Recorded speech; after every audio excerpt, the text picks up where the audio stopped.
We all want to feel peace in our lives. Peace in our choices, our beliefs, our relationships, and our environment.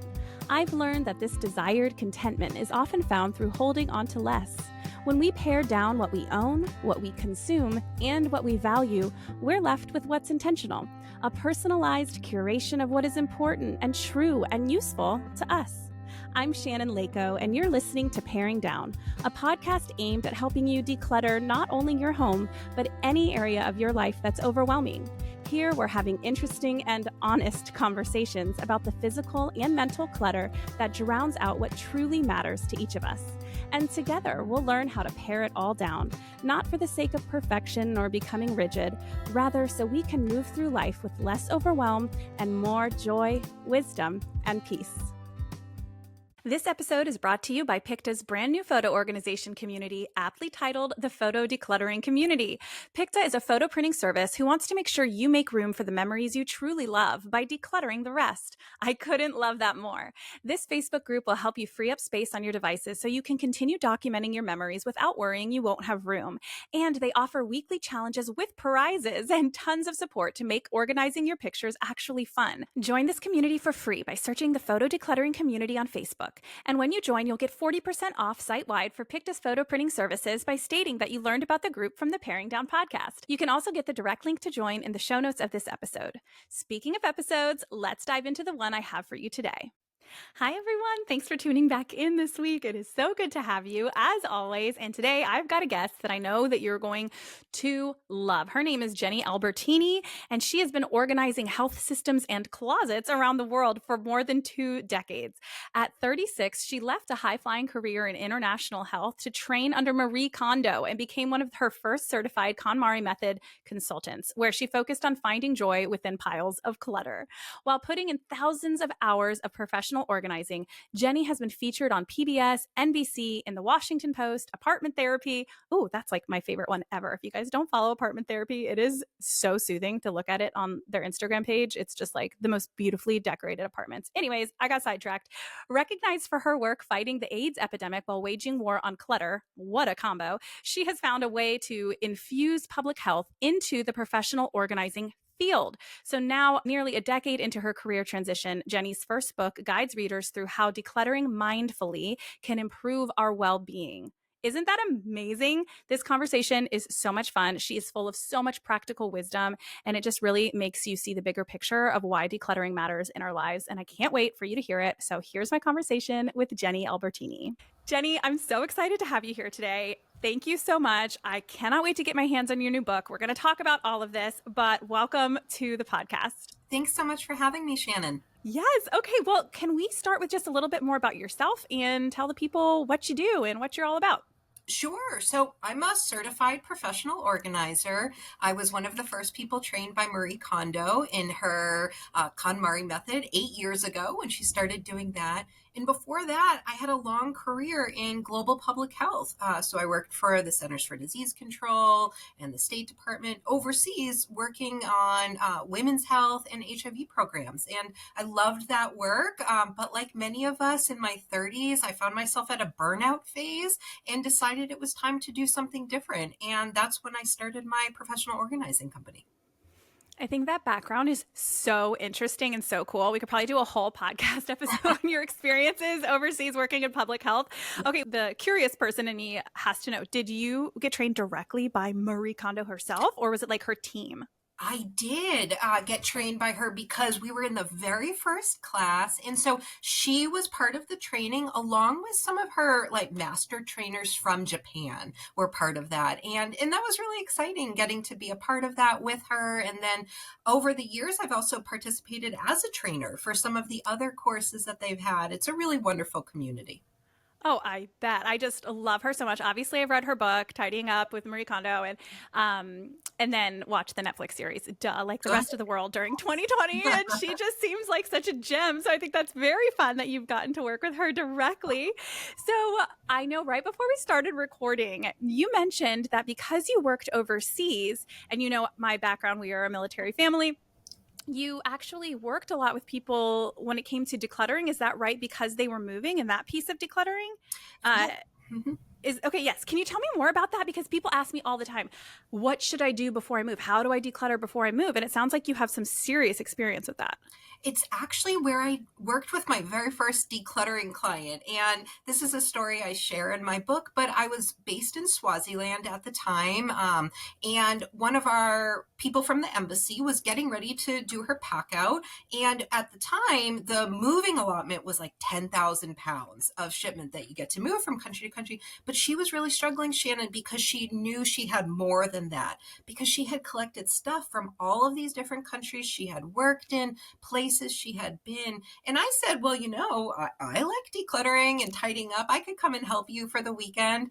And so I did. And what I learned during that process is that she really had a lot of stories around each of the things. And that was fueling her attachment to the individual items. And so the more we talked about this, the easier it was for her to let go of some of the items so that she could get down to the weight allotment for moving. And that was really when the light bulb went off for me. And this is many years before I read Marie Kondo's book, that, the attachment and the stories that we have around the things in our environment is what drives whether or not we're holding on to them. And so I'm so thankful that that was an early moment for me before I started my full decluttering career.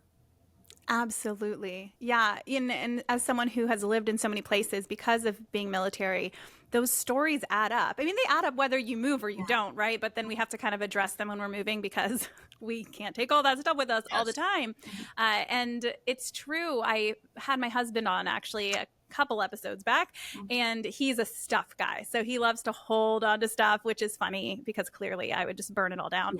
And he shared with me, it was really helpful. And it's kind of exactly what you just said, that it became easier for him to get rid of his stuff once he just had the opportunity to tell me about it. He didn't Mm-hmm. want to feel like it was lame that he liked this stuff, and he didn't want to forget those stories, but just by vocalizing them, then oftentimes he was ready to let it go. And it sounds like that you had that experience with that one client you were talking about. She probably just needed to get it off her chest to say, this is what happened, right? And then let it go. It doesn't mean we have to keep it forever. So that's such a great story. And I love that. I think it's a pretty universal truth. So let's dive into your new book, just kind of on a high level. Can you tell us what it's all about? I know it's called Decluttered, Mindful Organizing for Health, Home, and Beyond. Yeah, so give us an overview.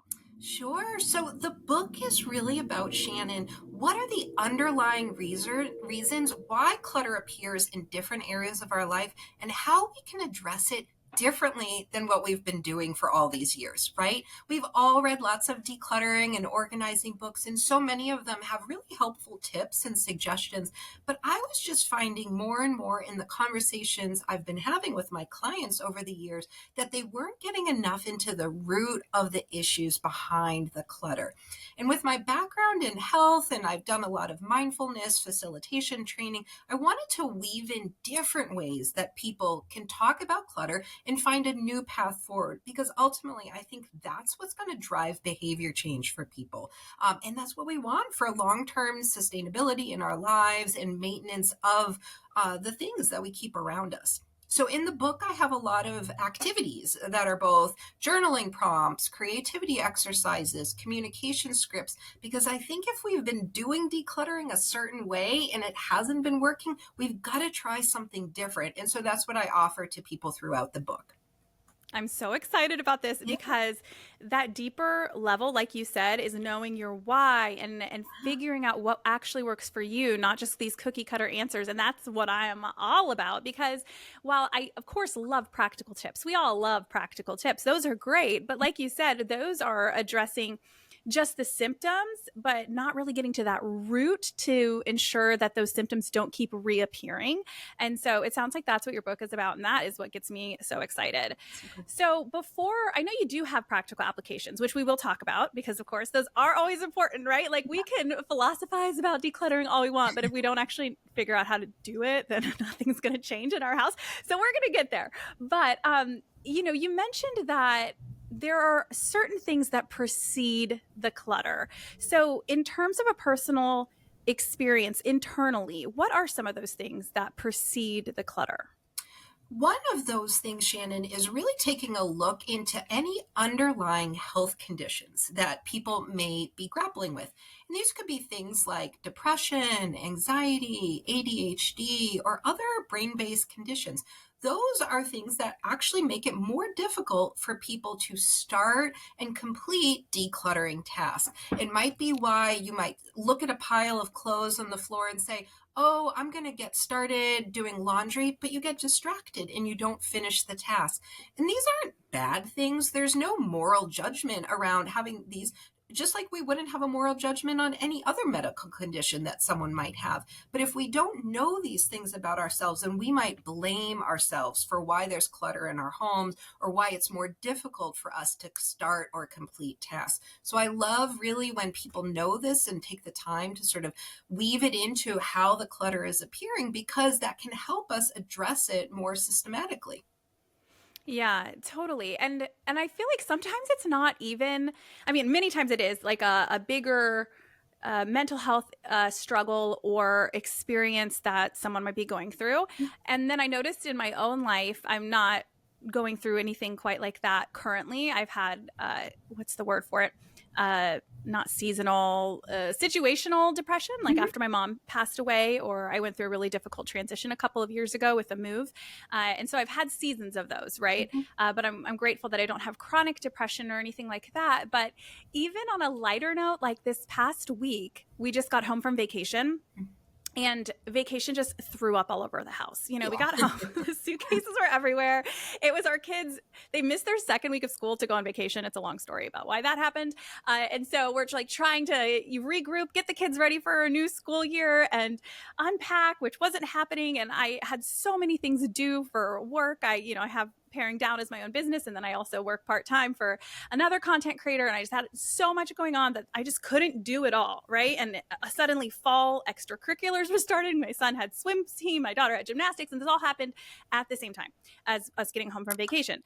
And so my home, which I usually have all of these different routines that help it stay decluttered and tidy, were just out the window, Yeah. right? Like I just couldn't do it. I couldn't keep up with it. And I had to actively remind myself that this is because I'm tired, because I have other things going on. It's not because I am an untidy person or that I no longer care about decluttering or all of these shame-based things that can easily pop into our heads, whether it's because we haven't unpacked for vacation and it's thrown up in our house, or our house is a fully cluttered area because our whole lives we've struggled with a certain Mhm. experience. And so yeah, what you were saying really resonated with me because I did have to be kind to myself last week and say, you know what, Shannon, if you've got lots of piles on your bedroom floor for the next week until everything gets back to equilibrium, that's okay because, that's just life. That's part of being human. Yeah. And there's also this piece of having a plan of how to move forward, though, and saying it will change. I'm not just going to leave those piles there forever and ever. Amen. And that's where, my background and understanding of decluttering comes into play. And that's where your advice is going to come into play for people who struggle with this, maybe on a grander scale.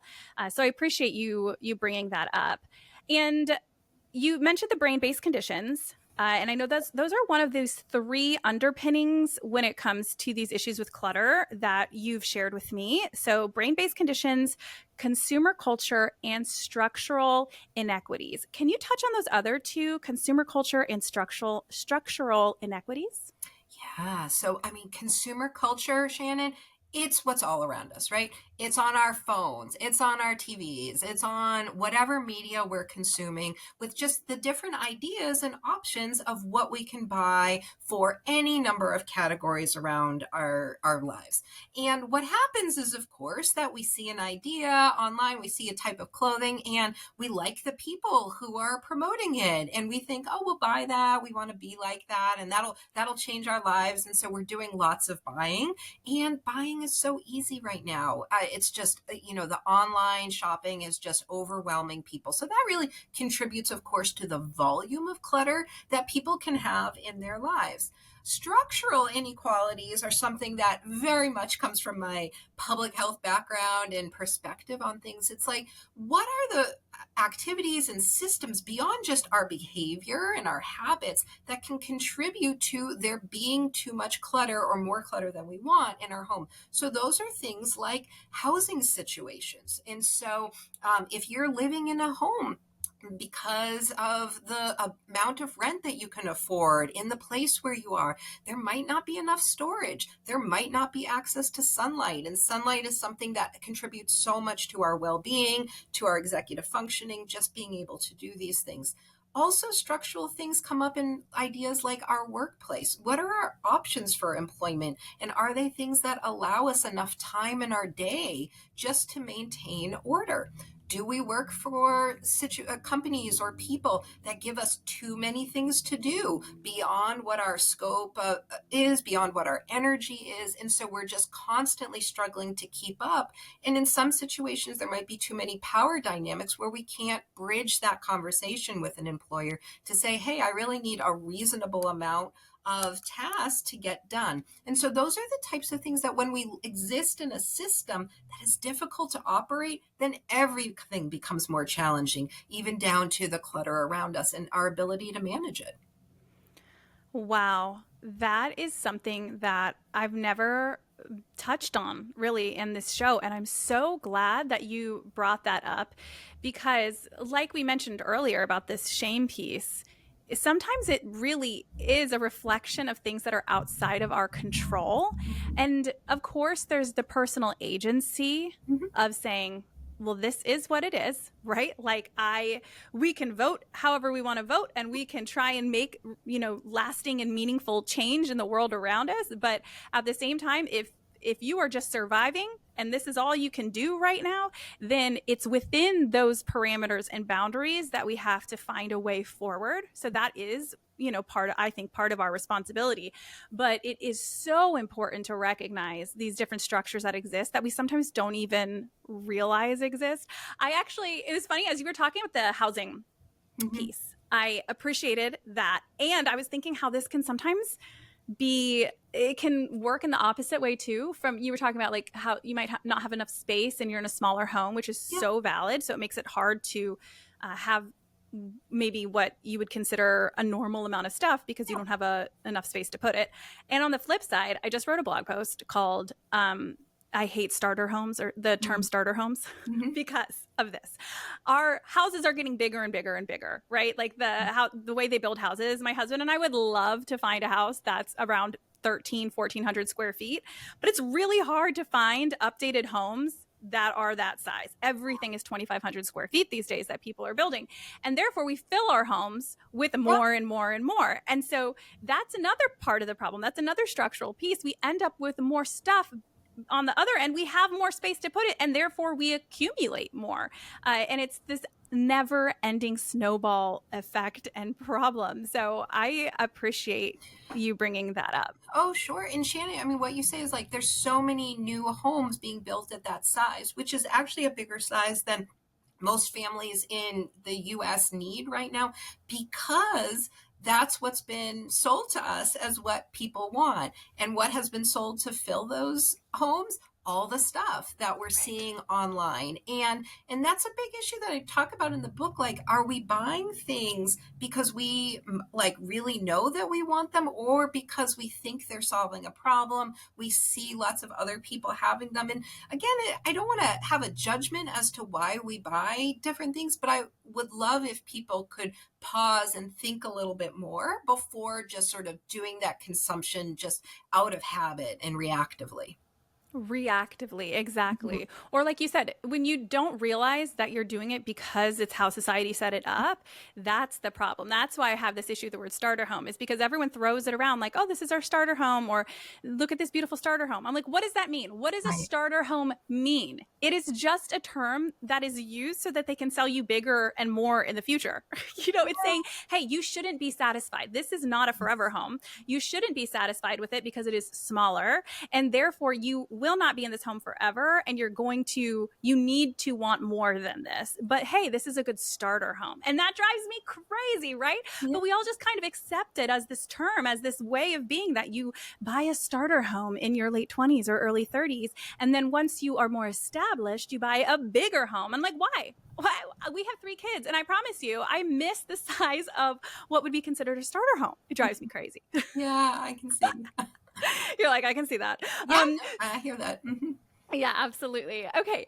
So I love how you break things down about how clutter can affect 3 kind of different facets of life: our home, our health, and our work and beyond. We've talked about these underlying causes of clutter, but it's often a cycle, which you've identified as a bi-directional exchange. So how does clutter affect our health, our home, and our work and beyond? Maybe break it down into those 3 things. We talked about how, the other direction, right? That our clutter, that our health or those kinds of things, our home, can affect the clutter, can cause the clutter.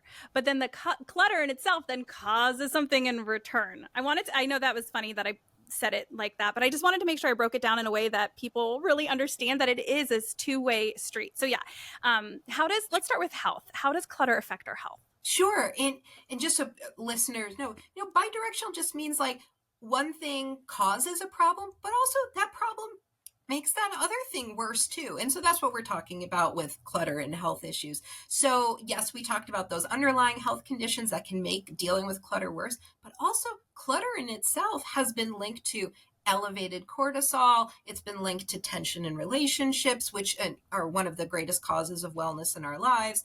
And it can be linked to procrastination and environmental health hazards. There's all sorts of ways that a buildup of clutter, which is just that excess volume of stuff in our lives, can lead to greater problems for us all. Yeah, exactly. Do you have an example from your own life for how decluttering has helped your own health? Oh gosh, sure. So decluttering really, which has been a process for me over the years. I had, when I went through reading Marie Kondo's book, I did a big full KonMari decluttering then, and over the years, and when I've moved, it's also been a chance for me to declutter. But what I know is that it has allowed me to become more clear about how I'm feeling and what actions I need to take, such as making regular doctor's appointments for myself. I mean, that is a direct link. When I'm decluttered with my workspace, I know, oh, okay, these are the times that I'm checking in. Are my appointments up to date and things like that? And it really, it allows me to do things like go for a walk every day, which is so helpful because I'm not constantly dealing with tidying up or looking for things in my life. So whatever the elements are, and I would often ask Shannon for my clients, like, what's a health condition that you're concerned with, or what's a goal that you have for your own health? And then we really back out what it is that might be cluttering up you being able to do those things. So it can be so individual for everyone. Absolutely. Yeah. Because we've seen how clutter can be linked to heart issues. It can be linked to obesity. It can be linked to so many different things because we feel, in a sense, trapped where we are and lethargic. And so we don't have the energy. Like you said, you walk into your house, and if your house feels like it bogs you down, and that's where you spend so much of your time, then you're not going to have the energy to make these healthy choices, whatever those might look like for you. And I've definitely experienced that in my own life. I mean, I always say that it's wild how much more energy I have because my home is so calm. I mean, Yes. it seems like this wide jump where people are like, okay, Shannon, sure. But I'm like, no, I would not have started this podcast. I would not be able to go and do some of the things that I do with my kids. I would not, we have a camper van and we go take it on these fun weekend adventures, all of these things that I wouldn't do in a time where my house is so decluttered that I don't have the energy, or I'm so where I have to get the housework done this weekend. We can't take the camper van, or just the energy piece is huge. And I also wanted to share with you, because I know that this is so important to you, that my mom, so she passed away in 2012 of cancer, of bladder cancer, and she was 54 years old, and it was inexplicable. I mean, there's just every doctor in the world we've talk to and try to figure out where did this come from and why. And there's just no explanation for it because she was such a healthy individual. And anyway, she told me before she passed that she thinks that her cancer grew as a reflection of her stress. She was one of those people, and I have this issue in my own life, that gets stressed really easily, even though she made healthy choices and did her best to mitigate it. And so that's a huge why for me, is that health piece of, okay, I need to mitigate my stress in any way possible. And like you said, there is research that supports that the less clutter we have in our homes, the less cortisol that's in our systems. And that's hugely important to me. Oh, I'm sure. And you have such a powerful reason why and how that drives you. And that's what I try and get people to unpack and understand for themselves through my book or my work with them, because somewhere inside us all, there's a why. We're just often, a little bit afraid to dig out what that is, or we're so clouded by other people's voices and judgments that we don't let ourselves have the time to figure that out. But I think that that's a common sentiment that so many people would share, and hopefully be able to act on differently if they could come to that conclusion like you have. Yeah, I think so too. And that's why I'm excited about this space and about your book, because when people slow down and read a book like yours or listen to a podcast like this, they're being intentional about figuring out the root of things and about slowing down and actually understanding something that's going on in their lives, instead of just staying on the rat race Right. and whenever you're not on the rat race, just crashing in front of Netflix, right? But this internal work that we're doing and that the people who are listening here are doing is really exciting, because like you said, that's going to make the lasting change. So we talked about how, clutter can affect our health. Yeah. How does it then also affect our home? Well, of course, there's the reason that so many people know about. It's that those piles of stuff are around us. It's the volume, the excess volume that's coming in all the time and making it difficult to deal with. But in my book, I bring up a couple other issues in the home section. One is how clutter affects our relationships in a home. Relationships, with kids, with partners, with in-laws, even with friends, of course. Clutter causes so much tension. If we think about, with a partner in your home, there might be tension around who's putting away stuff, who's buying more stuff than you have storage room for. But one of the most common things I see is that tension between adults and their parents, right? This older generation that has different ideas around how long things should be kept, what's sentimental, and that discussion often gets translated to their kids who are adults in our age range. And that's such a complicated communication, Shannon, right? It's like if you're hearing from the grandparents, oh, you've got to keep these things for forever, but you don't really want to, or they don't fit in your home or with your style. It causes a lot of angst and discussion around, like, what should I really do at this point? And so many people I know just take something so that they don't have to have a fight, which is such a shame to me.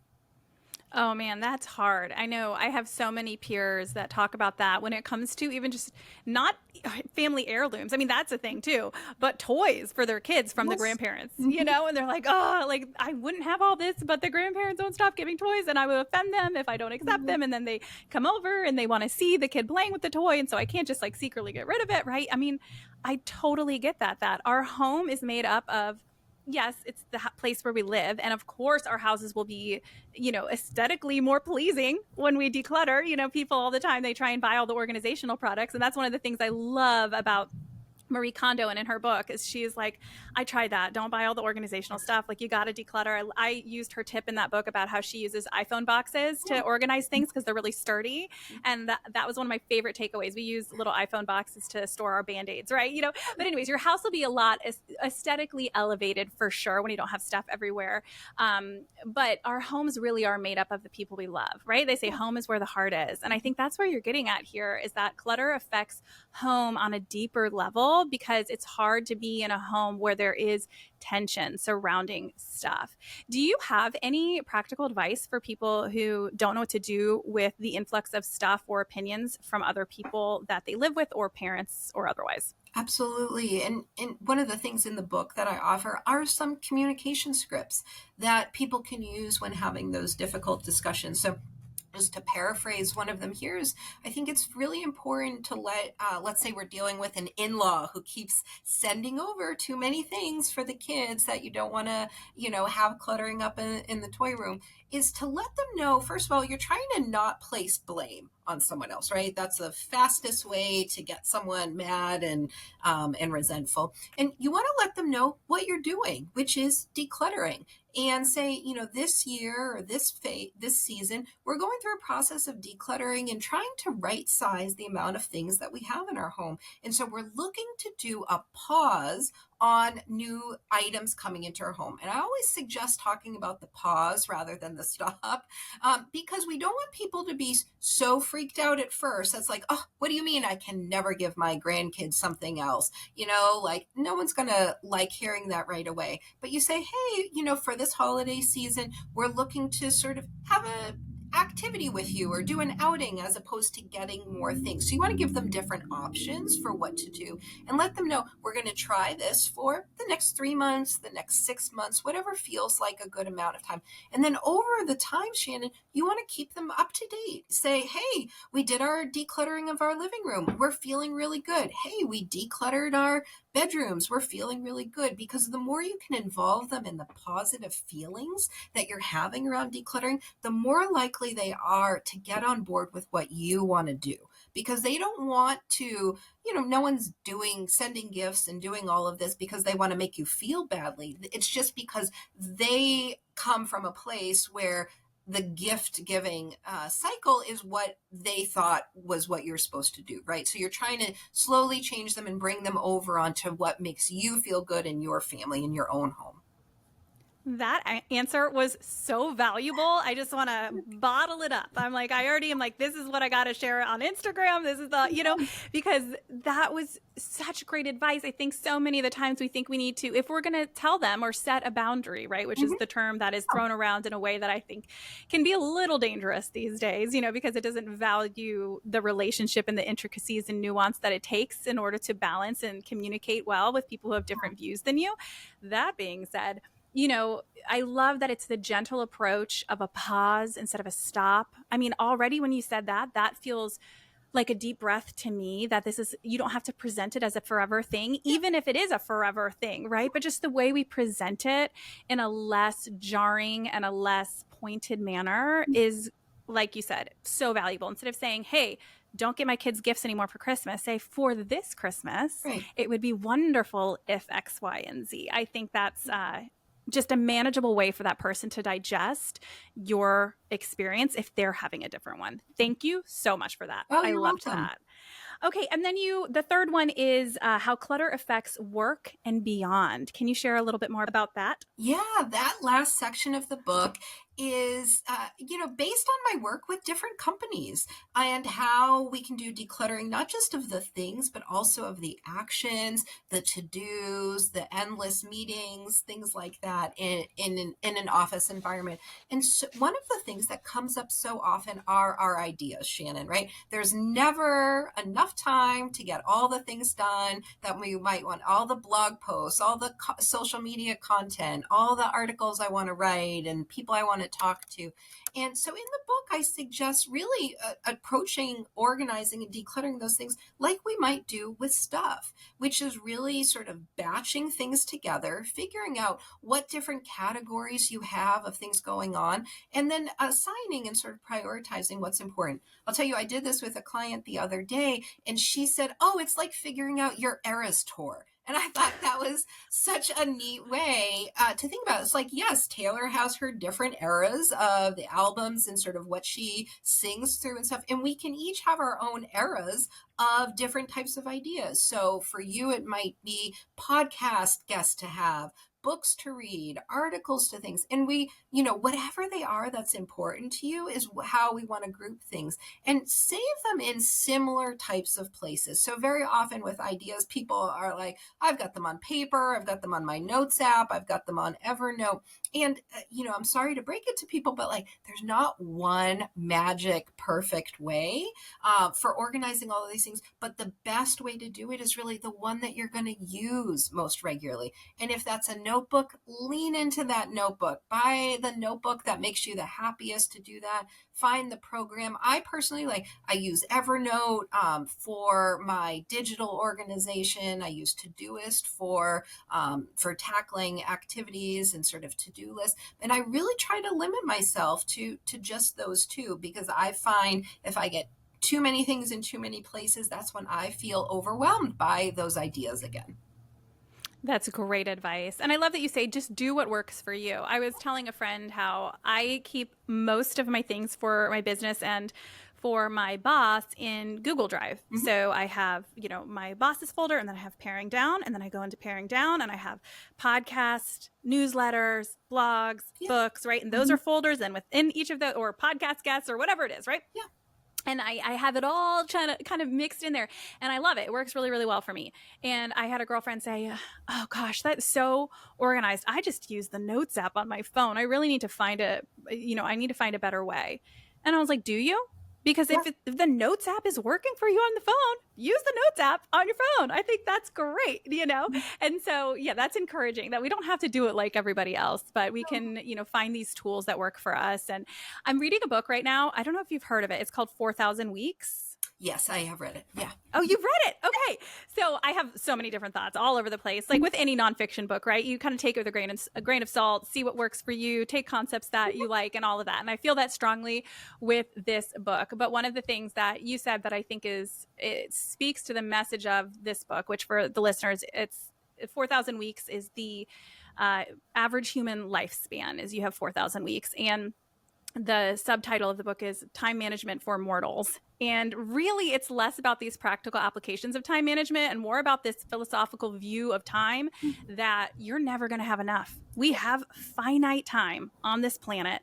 And the second you can accept that is the second you can get out of this constant hurry and pace towards trying to fit it all in. You're not going to fit it all in, period. And so kind of accepting that, it sounds depressing at first, but it's actually really freeing, because then it allows you to make these priorities and choose how you're going to spend this finite time a little bit more intentionally, but then without the fear that you're not going to succeed at using it well, And so it's a really interesting book, and it's kind of hard to talk about because it's pretty big and deep topic. But what you had said really resonated, that you're never going to have enough time. Yeah. That's just not how it works. And so we have to accept that in order to manage our time well. Yeah, gosh, I'm trying to think exactly what you said a minute ago when you kind of opened up this piece, but that we're always going to be on this rat race. And so we need to organize it out in a way that helps us pare down what we're doing without worrying that we're not going to do it all, because we're just not going to. Yeah, I would liken it back to, Shannon, what you talked about at the beginning of this episode, where you just came back from vacation. Vacation threw up in your house. The activities are starting. School is back. You've got work and things like that. Those are a lot of priorities and things going on all at once. But you are comfortable enough in your decluttering journey, your organization for your home, that says, you know what? Those things, those activities are what's important right now. The getting the kids to the, sports things, the me doing my work, and the decluttering and organizing will happen when it happens, right? Because you are comfortable knowing where you're spending your time, and that it's easy enough for you because you've done all this work, decluttering and setting up systems that work for you in your home. So it doesn't take so long to reset to normal. And I think that is that time piece that a lot of people struggle with, because some of us have gotten a little bit further away from where we feel comfortable with an organizational level in our homes. And so it does take a little bit more time to get to that point, but then it doesn't take as long to maintain it. And especially if you're doing the work of being really cognizant of how much you're consuming and bringing into your home, it's just easier to maintain a level of order so that your time is spent doing the things you want, as opposed to the constant tidying and decluttering. People always say, oh, you must be decluttering all the time. I'm like, no, what would I be decluttering all the time? Like, I know what I'm buying and like how much is coming in. So I'm not decluttering unless there's a big change going on. I'm just sort of maintaining order. That's just how I live. And so that's a lot easier on my time structure.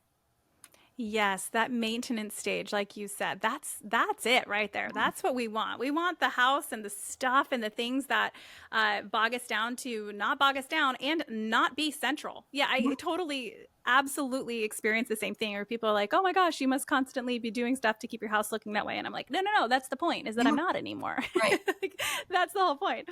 I want to touch on a little bit more on this shame piece because I think that you can speak to this really well. That there is a shame and stigma that exist around clutter and that also fester internally. It's not just external stress from other people judging us. Can you share more specifically about this anger piece? You've written about that it can fester a bit of anger within us, and I'd love to hear where you think that comes from and what we can do about it. So the anger piece sometimes comes up when we are dealing, again, sort of going back to that older parent adult child relationship where we're being given expectations around what we should be keeping, how we should be maintaining our homes, taking in other people's things. I've been working a lot over the last several years, especially with adult children of people who had hoarding behavior. And those people who are adults now are trying to live their lives differently, but they're getting a lot of resistance from their parents because they're now setting up their homes differently than their parents did. And they're, feeling a little bit ashamed that they're making this change, even though it's a positive change for them and their well being. And they've got this residual anger and trauma associated with having grown up in this type of home. And it can feel really conflicting for people to break out from what they know culturally or familially and want to create a space that's very different for them. And so sometimes that's where a lot of like the anger around clutter and behavior and hoarding at homes can appear for people.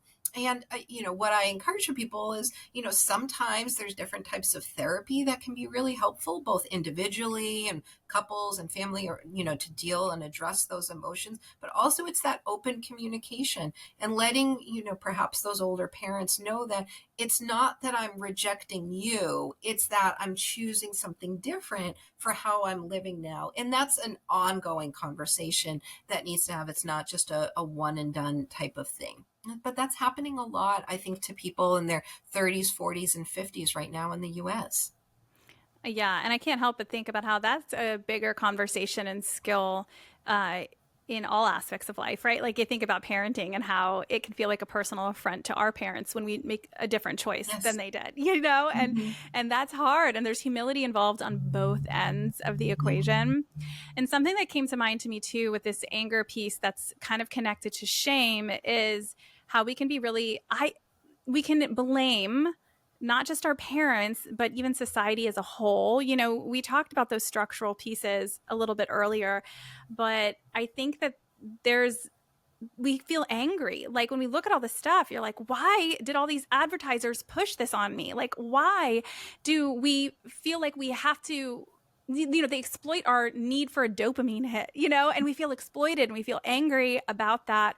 But then we also feel shame that we didn't say no, that we didn't, put our foot down or have the self control to not consume these items, And so I really look forward to reading about that more in your book because everything you say is just.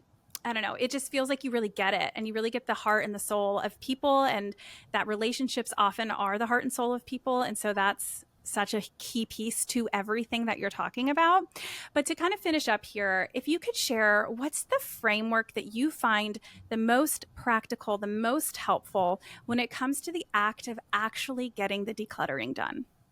The framework that I like to use, Shannon, is really to encourage people to think mindfully about how and why clutter is appearing in our lives, and then take a compassionate look about what are the steps one at a time we can take to address those things.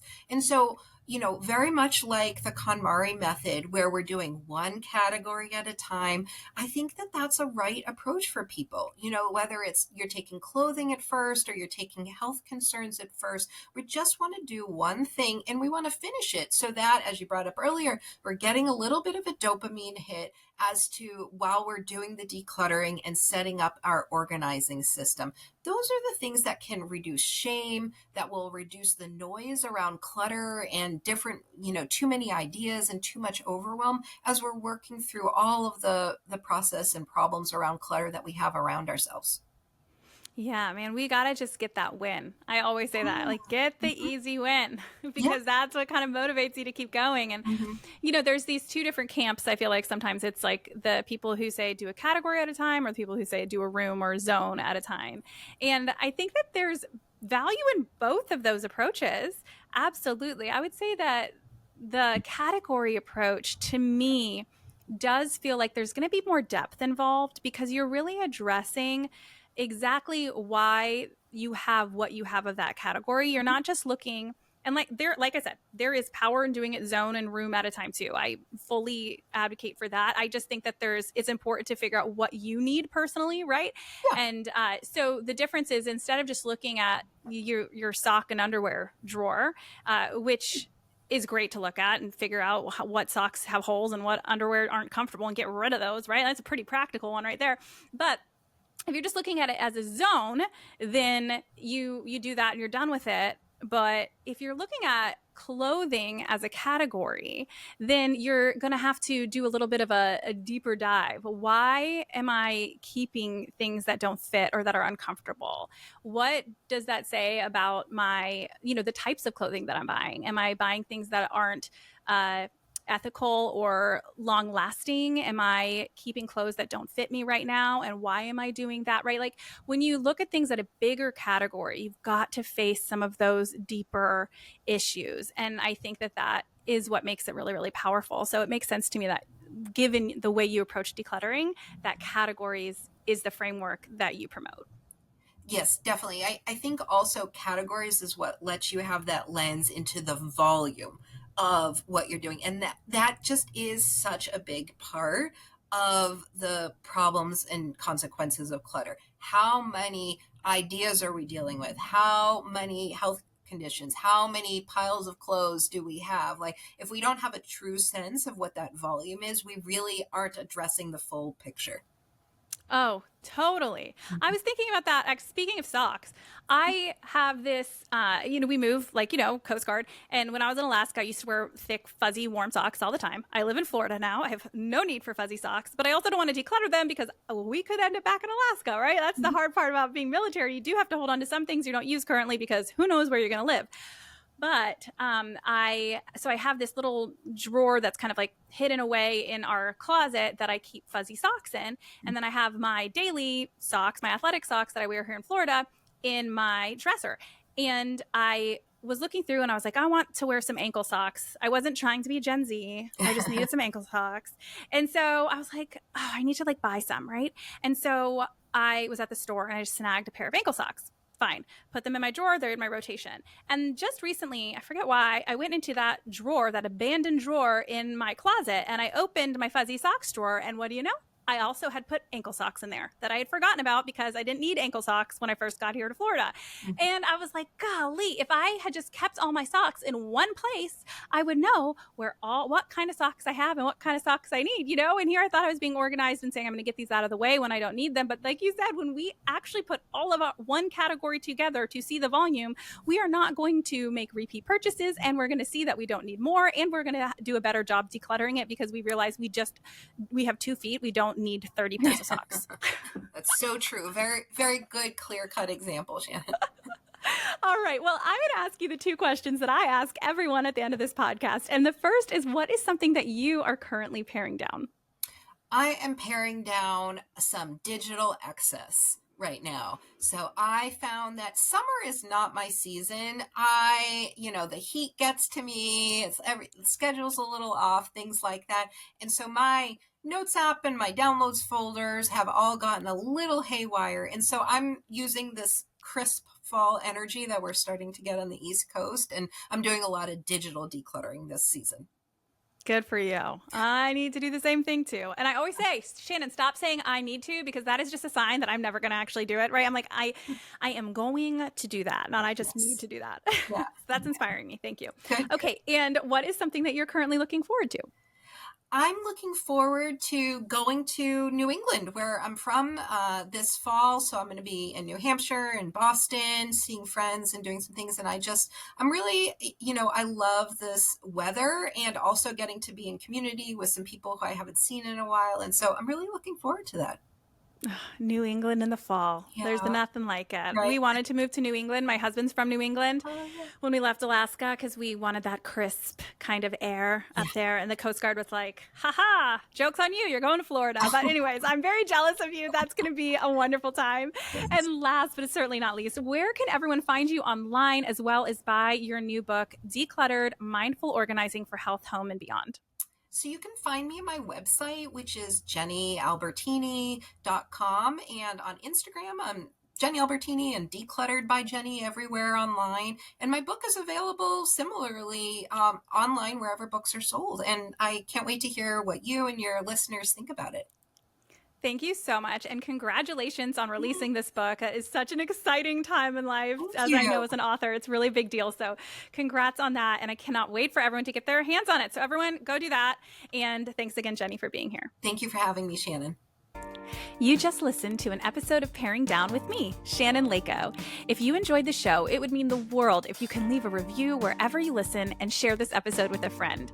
Those reviews really are what keeps a podcast on its feet for the long haul, and I will read every single one with a huge smile on my face. So thank you ahead of time.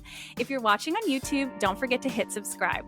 Also, be sure to follow along on Instagram at paring_down, where I offer lots of tips and inspiration for paring down, along with what's new here on the podcast. Till next time.